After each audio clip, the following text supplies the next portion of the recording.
Well, my good friend, it's good to see you again. And I have to say I have some bad news to share with you. Yeah.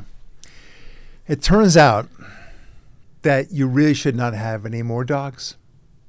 Dogs are out. No longer a fashion, no longer a trend, no longer acceptable. Really? Yes. Yeah. This according to the National Academy of Sciences. So you can take that to the bank. They're educated. They're scientists. Very supportive of all things science and reasonable. Yeah. I think we ought to listen to them. Yeah, we do. And why is it that we shouldn't have dogs anymore? I would love to know. Yeah. Climate change. Really? Yes, of course. If you have a dog, then you're going to have to feed him meat. And meat, well, that's bad for the environment. Really? Yes. Those dogs are the reason why everything gets hot in the summer. If you don't have to feed dogs, then they won't require meat. And meat is derived, principally from pigs and cows. Right.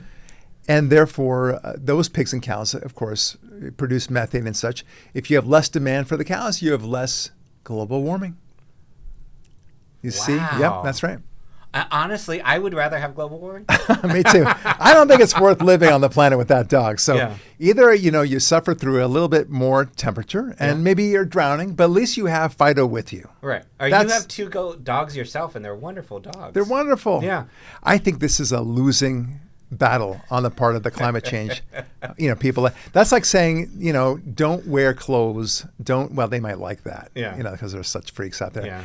But we should all wear, gas masks for the rest of our lives because we want to stop global warming. I think there's a certain point where they say, you know what, guys, I was with you for a while there, but I think you've crossed the Rubicon here. No, thank you. Yeah. Right? We should just remove all of their credentials. Nope, you're not a scientist. Nope. We're taking the white coat. If you have an extra white coat, it's ours. No. You've just sacrificed all of your, Really, that is just not the hill you want to die on. Find something else to force people to do or not do, but not the dog thing. You're really. By the way, we talked about this before. Yeah. But I want to say it again. Many people talk about marriage and the thing to look for in your significant other. Right. If you are not a dog person, don't marry a dog person. Right. And vice versa. Yeah. Okay. Yeah. I think that is the essence, the core essence of whether or not your marriage will thrive. Now, do you think that's just because Nothing of the else. actual animal or because of how you relate to each other? Your love of dogs reflects on your decency as a human being. Right. If you don't love dogs, there's something wrong with you. They're really, Yeah. I agree 100%. Yeah. And I don't care about, religion. You can marry an atheist. You can marry a Muslim if you're a Christian. Fine. Okay? Maybe not the best thing altogether. That there's, that's nice to have something. But dogs, that's where it counts. That's where the rubber meets the road, man.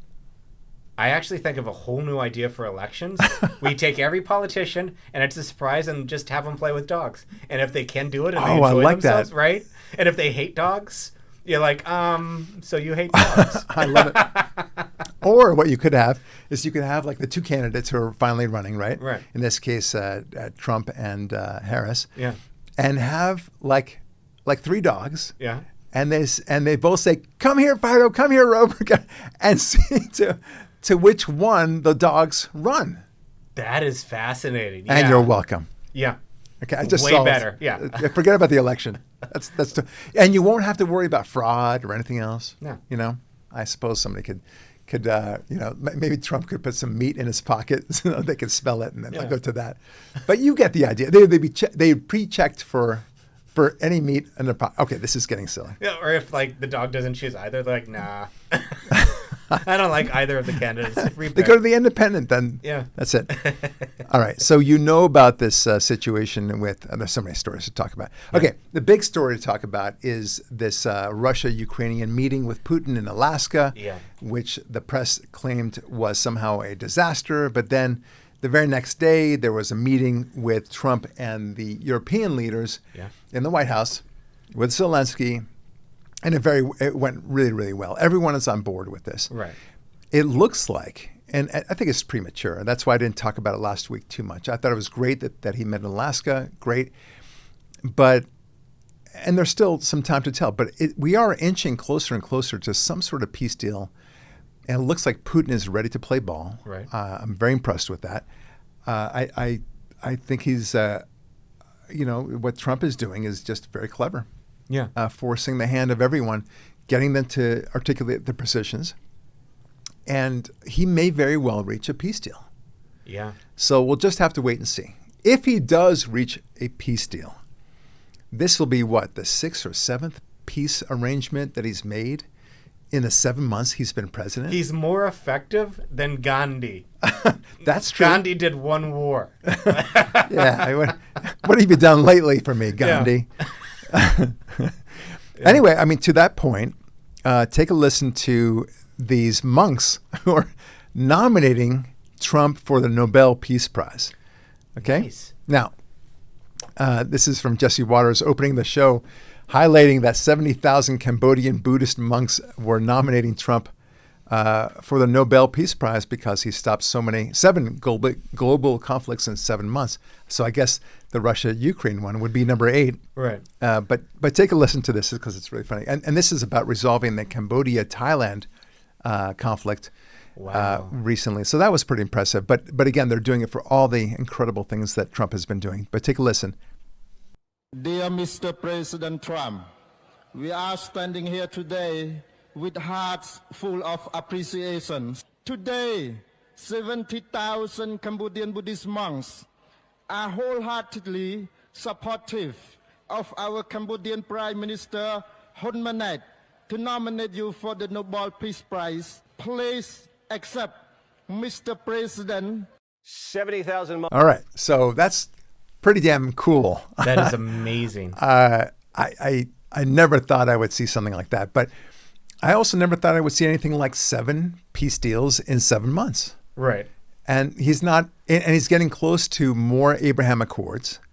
Wow. And if he resolves the Gaza situation, which he very well might, right. He's already caused a huge release of hostages, and also allowed Israel to completely pulverize Iran. Right. That could be a lead up to an incredible peace prize nomination, but they won't give it to him because that's the last thing they can abide. Whatever Trump does, they have to be against. It's just Dafka. We talked about Dafka before. Just be against it for the sake of being against it. This is why you're seeing what's happening in Washington, D.C., for example. They're sending over all these troops to D.C. to make sure that the crime problem gets reduced. Thank God. Thank God indeed. But, you know, what's going on is that, what's her name? Bauman, I think. Yeah. So she's resisting. She's saying this is not necessary, the crime.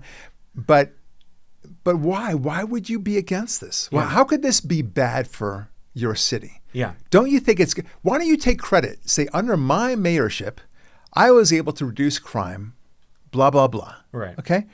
When you run for re-election, or the Democrats run for re-election, just say, I want to do what Bowser did before. And isn't that wonderful? Yeah. And then people can say, no, the reason why is because Trump did that. Okay, fine. They can argue about that later, but she can try to take credit. Why would you fight this?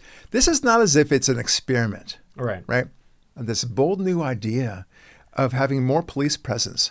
This is the way it's always been done. Right. Police presence works. Yeah. It's a thing that gets people to stop committing crime. Right. Okay. Just the threat of it is there. You see a cop on the beat, maybe you won't, speed for that matter. You won't rob a store for that matter. He's right there. You don't do that. You'd be a moron to do that. So that's one way of doing it. But they talk as though somehow it's this crazy idea. Isn't it funny? It is horrible. What's going on in their heads? I don't know. And it's affecting people. You know, I went to high school in D.C. or outside of it, and who wants to see any more people hurt? I agree. But so in addition to complaining about Trump doing this, they're saying that his pretext for infusing the soldiers to Washington, D.C. was wrong. Yeah. That crime was not going down, it was not so bad, Therefore, this is unnecessary, right? Yeah. And here are the numbers. Yeah. It turns out, and the DOJ is actually investigating this. We don't know for sure yet, but I'm not surprised if this is the case, that they were cooking the books when it came to the crime statistics in D.C. Yeah. And why wouldn't they? Yeah. Right? Of course they would. They don't.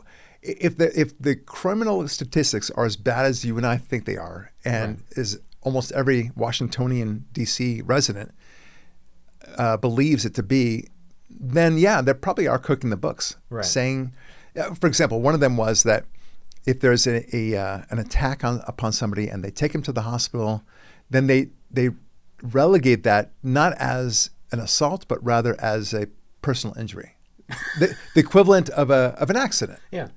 So a lot of accidents in D.C. Yeah. So this is going to come out as well. I mean, but Democrats never stop, lying. No. Never stop encouraging others to engage in some sort of agenda. This is what we talked about last week, right? Right. This is our story. Let's stick to it. Yeah. Right? Yeah. They have. It's just they keep on going. Yeah. It's not as if they ever say, well, you know what? We've really been caught so many times. At some point, we really should be on the straight and narrow. Yeah. It's a little bit like the guy who cheats on his wife. Yeah. 3 times. Right. And the wife says, I'm leaving. I can't stand it anymore. Yeah. And he says, honey, I'm going to be on the straight and narrow. I see the error of my ways. Life with you as a faithful husband is going to be so much more rich and so much more productive for both of us. I'm in. Right. I'm in for the long haul, honey. And he just keeps on doing it over and over again. Yeah. They just don't learn. And the electorate is rejecting the Democrats for this very reason. Right.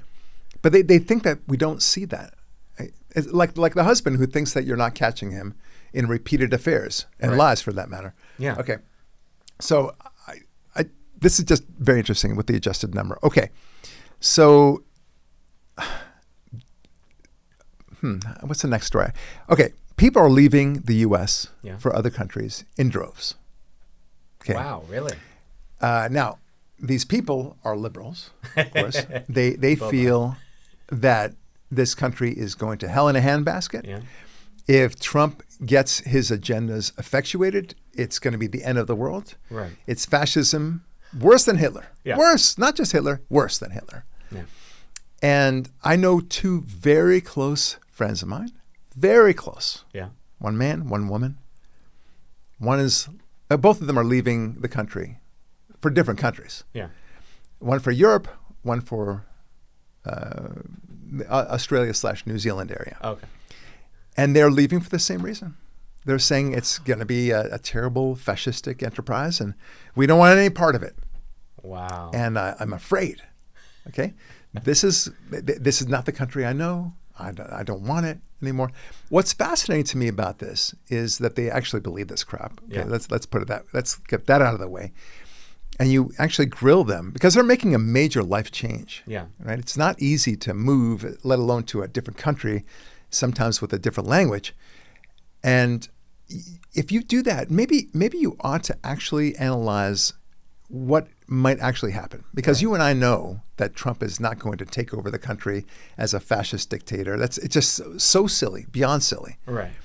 And he's only effectuating great things like the peace deals we just talked about. Yeah. The inflation is being reduced. The interest rates are going to go down eventually. The crime is going down. I mean, what is it that's fascistic? Yeah. Hitler was known for spreading peace. That's right. Oh, he was a peacenik through and through. Poland, Austria, stop fighting. Here you go. Can't stand the guy. He, That's what he knew. He dared to be nominated for the Peace Prize. Yeah. Yeah, that's right. That's the thing about Hitler. When you think about him, that's exactly. So, but where is the fascism? I want them to drill down the question. And so the answer to some of them would be, well, look what's happening in D.C. with the police. Okay. Right. But that's about reducing crime. It's not about getting rid of, somehow locking up Americans in jail because they have censorship issues. Right. And then they say, well, they're deporting the illegal aliens, but they claim that somehow they're locking up Americans. Right. Charlie Kirk, by the way, confronted an Oxford woman in one of his debates in Oxford, and she said, Americans are deporting American citizens into different countries. And he said correctly, okay, I'll give you £1,000. Yeah. That's the currency of Britain. Sterling. I'll give you £1,000 if you can tell me one American that has been deported. Right. One. And so they say this Abrego Garcia guy, he says, wrong, not an American citizen. No, he was Salvadoran. He was illegal, and that's it. Yeah. Okay. So this is an Oxford student, right? And he pointed that out. You're from Oxford. You should know this stuff before you say these crazy things. Deporting Americans. Who told you this? And you just read it off. It's like, we know not to trust everything that AI, or for that matter, the internet tells us. Right. You need to kind of have a little cynical eye. But when it comes to believing anything about Trump, they're ready to embrace anything. Right. Just anything. It's amazing. So the second point about these people leaving is, did they not think for a moment that we felt the same way, if not more, back in 2020, 21, 22, when they were deplatforming Trump and so many others, when they arrested the J6ers, right? When they censored people for what they said, when they couldn't take ivermectin. They censored doctors. They disbarred some attorneys for taking the wrong position, defending Trump.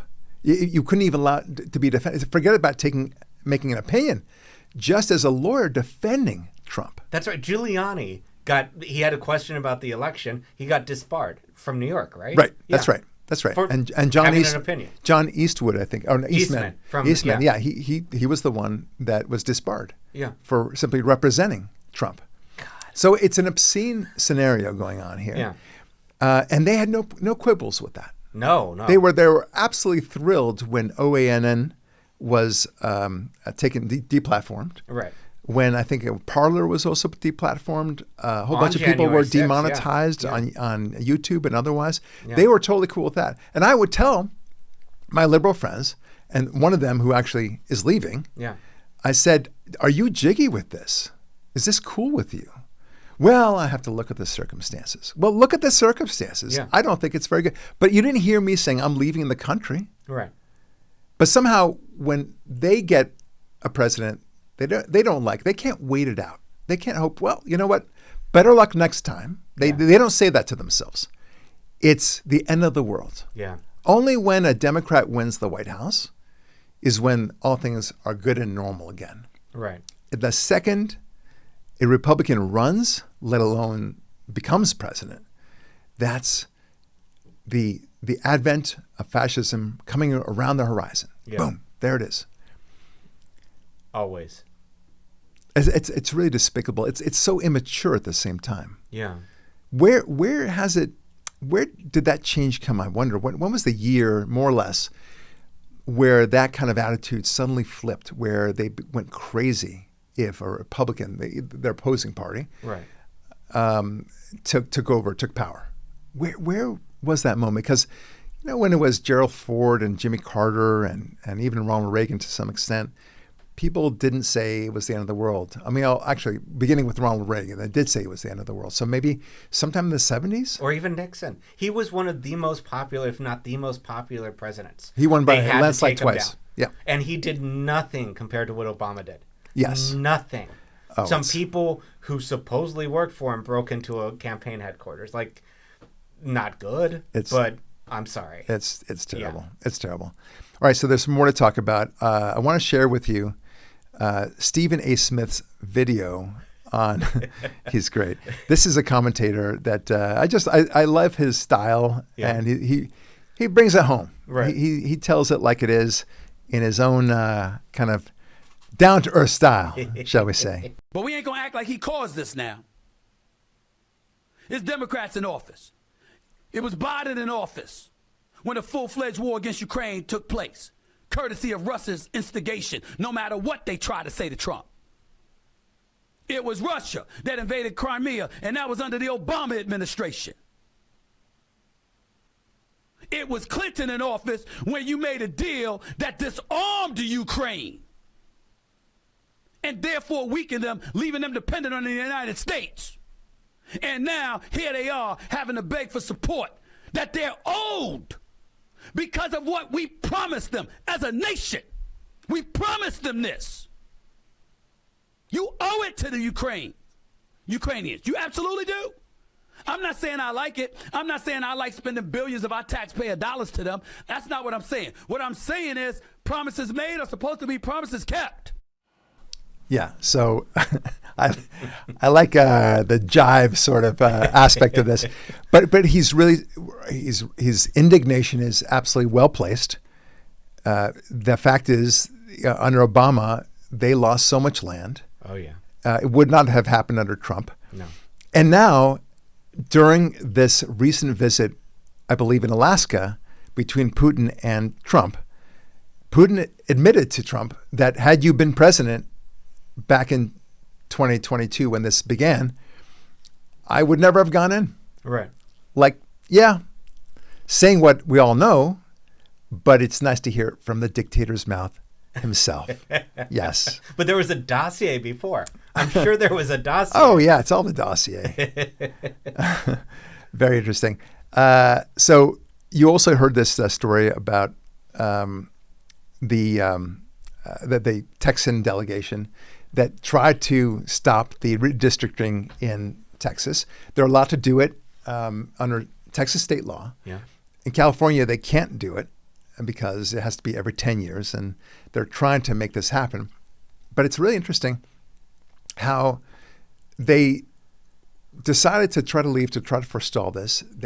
What did they think was going to happen? Right. That the Republicans that were remaining are saying, well, you know what, maybe we're wrong about this. Yeah. Maybe the Democrats, by leaving, they're protesting this vote. I think I'm going to go with them.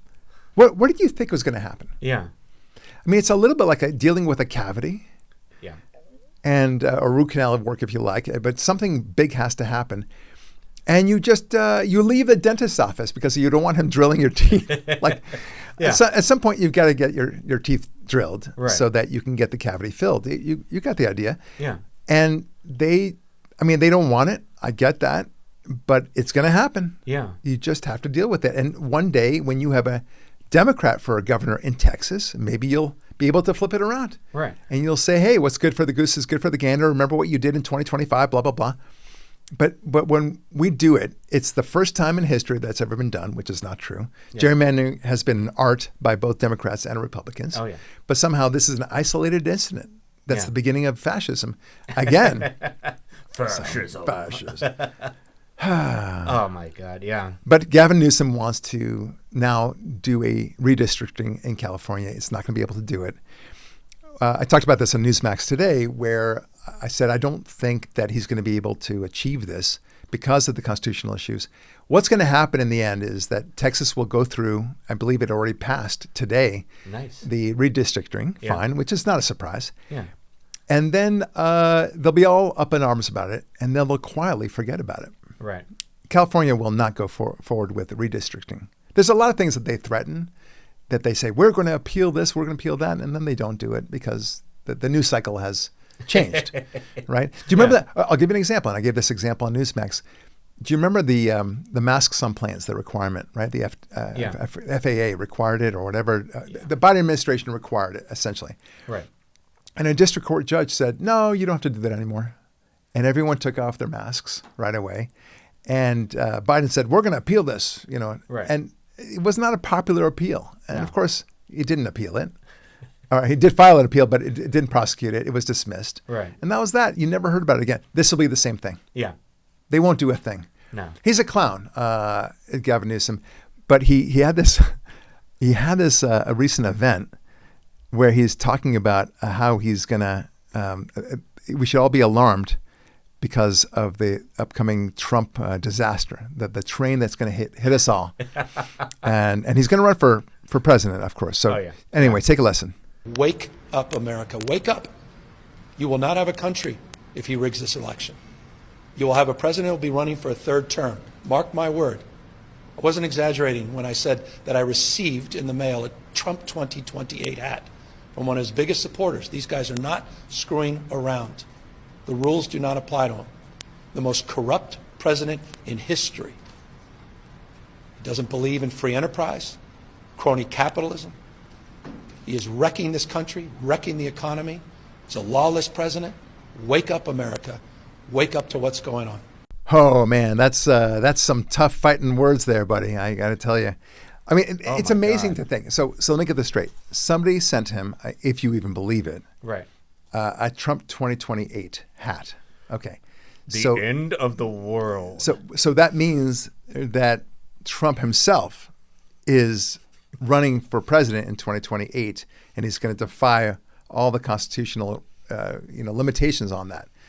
And it's the beginning of fascism, right? Yeah. Somebody sends him a hat, and Trump is responsible for it.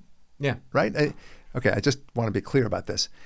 So he and Gavin Newsom is so flummoxed about this situation. Of course, he says they're not messing around. Okay, so this is what tells you that the Republicans are about to flip the country into a fascist nation. Yeah. That they send a Trump 2028 hat. I mean, you get easily triggered, Democrats. I get that, but Gavin Newsom, you're supposed to be leader of the state of California. This is embarrassing for you. Right. So we're going to use that against you. I mean, like, how embarrassing. What happens in 2028 when, of course, Trump is not going to be running? No. And then we present all this information. Hey, you remember how you were afraid 3 years ago, 2025, that Trump would be running in 2028? And no doubt they'll say it in 2026, 2027 also. Yeah. Oh, yeah. Yeah. And then they'll pretend it didn't happen. Yeah. It always is that way. Right. Always. Yeah. Just like in COVID, they pretend now that they are one of the fighters. Completely. Right? They never wore a mask. They questioned the mask. Or Trump was the lockdown guy, not Biden. Right. Oh, yeah. Good point. Always. Exactly. Trump, The virus could spread outside. The virus came from a wet market. And, the people are dying in the streets all over the place. The death rate is 10%. I mean, the crazy things that they said about this, and then they just got to pretend. Right. How you were totally fine with snitch lines. Okay, there's another example of the fascism that was actually going on in 2020, 2021. Right. You were okay with that. Yeah. And you didn't even skip a beat about that. You thought that was somehow compatible with democracy. Yeah.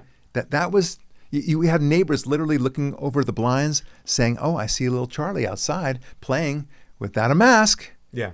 And people reporting on each other if there were more than so many people, congregating together in a house. Yeah. As if that wasn't, that was far worse than what the perceived, the fantasy fascism that you apparently want to come out of Trump. But I think you guys you must feel embarrassed at some point. I mean, how do you explain all these blacks and Hispanics and women and gays who are voting, really, much more for Trump in 2024 than ever before? This is the best demographics for any Republican pretty much in modern history. Yeah. And how do you explain that if you think it's really a fascist country? And like you pointed out, how do you explain his disdain, at least his distaste, for war? Yeah. When not only that, but that he's now achieved 7 peace deals in 7 months and looking to acquire more. Yeah. How do you explain that? How do you square that circle? Right. People are funny. I got to tell you, they're downright funny. They're insane. Yeah. But speaking about the peace deals, Brett Baier had an interview with Trump and advised him that Hillary Clinton had actually said, look, if you square away this peace deal, Hillary Clinton, might very well nominate Trump for the Peace Prize. And only for the peace bill and nothing else expected. That's from right. you. Yeah, nothing else. I want you to know. Yeah. So here you go. Take a clip out of this. It's very interesting. In fact, did you see that Hillary Clinton yesterday said that if you got this deal done and not capitulate to Putin, that she would nominate you for the Nobel Peace Prize? If President Trump were the architect of that, I'd nominate him for a Nobel Peace Prize. Well, that was very nice. I may have to start liking her again. I may have to start liking her again. That's very funny. Look, I mean, she said if without backing down to Putin, I mean, she'll decide that he did back down to Putin. We all know that. Always, she's reserving some rights there. But I just thought it was interesting, and it's a very classy response by Trump on the cuff, on the fly. So good news for us. Yeah. I'm very excited about this. Okay, there's more good stuff as always. There is more stuff about what's happening in Rhode Island. Do you hear about this? No. Okay, so the assistant DA, or maybe the actual DA, Devin Flanagan. She apparently was drunk. Yeah. And she was arrested for trespassing. I guess she was protesting something and she was arrested. But she was clearly drunk at the same time. Right. And she insists that I'm an AG, like somehow leave her alone. Yeah. Because she's entitled. Right. Okay. So says every Democrat. They all think they're entitled. Oh my Check God, it out. yeah. If I ask you to turn off the body cam, you have to turn it off. And that's your protocol. She's a fucking lawyer, so she knows. Well, that's bullshit lawyer stuff, so that's not true. So we gotta go. No, it is. That's the law. I'm an AG. I'm an AG. Good for you. I don't give a shit. Let's go. We're going. Let's go. We're leaving. We're leaving. Please don't put your hands on us. Can you get your children out of here? Like, I don't know why. I'm sorry, what? Let's go. Let's go. Let's go. Come on, they're two full-grown women and mothers. All right. You're just being detained. You're just being detained. I'm an AG. I'm an AG. I'm an AG. What's wrong with you? What are you probable cause to detain me for? You're being detained because you're not leaving. Because I'm what? You have Can you relax? Anyway, you get the idea. So she's an AG. Yeah. She's the AG, and this is an entitlement attitude that you frankly you see from most Democrats. Right. If they are breaking windows during a riot, for example, they shouldn't be arrested because they're protesting something. There's always something to protest. Right. If they're if they act badly in any way, they've got something to blame. It's Hamas or Israel. They'll blame Israel. Of course, that's always an easy fix. And there's Trump. Yeah. And it's always mostly peaceful one way or the other. So they make excuses for themselves on the one hand, and also make excuses for the groups that do very bad things. Yeah. This is the problem with Democrats today, liberals generally speaking. People talk about Democrats losing their way, and they have lost their way, but they don't quite understand, how to explain why they can never get back on the tracks. Right. And I've said this before. I don't know that there's any way for them really to come back as a meaningful party. Right. I'm not saying that they're going to go away. I think they will become a much more small party. Yeah. Especially now that so many of them are leaving the country. I'm not saying that at all, but I think they're going to be a much more insignificant party. Yeah. They will be irrelevant at some point. I'm not saying next year, not even this next presidential cycle, but sometime, I would say in 20 years, don't be surprised if you hear that the Democrat Party is now the equivalent of a little bit higher level than the Green Party is today. Right. Gathers about 6 to 10% of the vote. Yeah. I don't think people really will take them seriously. When so many of them are encouraging not to have any babies at all, not even to have dogs apparently. Right. They suck the quality out of life. Yeah. And I think people resent that. So first of all, they won't have any babies. So therefore, those babies won't grow up to vote. Yeah. For one thing, the religious folks who tend to be conservative will grow up to vote, and they will find themselves in the same situation as conservatives find themselves in Israel. Right. Which is a much more conservative country. Yeah. And now that the border has been closed, they can't import all these people. Right. And I don't think they'll have an easy time. And let's say, God forbid, a Democrat becomes president in 2028. Right. And then they want to reverse Trump's policies, for example. They're going to have a tough time. Yeah. They're going to have to actually destroy the border wall. Yeah. That won't hunt. Right. That particular dog. No. But then again, there won't be any dogs to hunt. So. Or you're so right with this, because what do they actually stand for too? With the exception of abortion, they can't run on we're for illegal aliens. They can't run on we're for crime. We can't run on we're for corruption. The Republicans still stand for something. Whether they get to it or not, the Democrats are losing so much ground. Losing ground is a great way to put it. Yeah. It really is a great way to put it. And I don't know. whether they can recover. There's a certain point where you're just lost in the woods, and you forgot where you came from. Right. I mean, it's like Hansel and Gretel. They forget the breadcrumbs and everything else. And all of a sudden they can't get out. They're stuck forever. Yeah. I'd like to say like they're in a maze that they put themselves into, but that's not even fair because you can get out of a maze. But for them to get out of the maze, so to speak, they would have to understand that they're stuck. I don't think they get it. And what it takes to unstuck yourself is to embrace pro-safety agendas, to embrace America itself, to embrace a strict border policy, to embrace, maybe a pro-life, more of a pro-life position, to embrace common sense and to not, to understand the boys are boys and girls, and that's okay. Yeah.